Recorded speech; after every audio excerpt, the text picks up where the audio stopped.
Sebanyak 756 SPPG dari 877 yang ada di Sumsel sudah memiliki sertifikat layak higien sanitasi atau SLHS yang telah diterbitkan oleh Dinas Kesehatan Sumsel.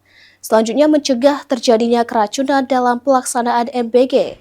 Pengawasan keamanan pangan diperkuat.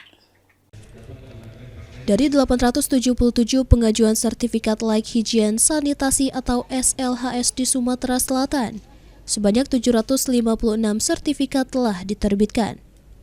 Pengawasan juga diperkuat melalui pelatihan dan sertifikasi HACCP yang diikuti 32 SPPG dengan total 192 peserta.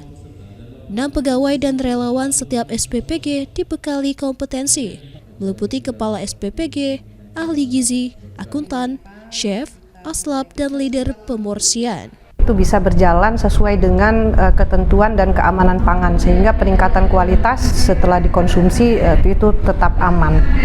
Sementara itu, Ketua DPD APJI Sumsel mengatakan pegawai dan relawan yang dilatih akan bertanggung jawab melakukan pengawasan internal di dapur masing-masing. Kegiatan HACCP yang berguna nantinya untuk bisa bertanggung jawab pada setiap dapur mereka masing-masing. Langkah ini memperkuat penerapan standar keamanan pangan dari pengolahan hingga makanan diterima penerima manfaat. Muhammad Aidil, PAL TV.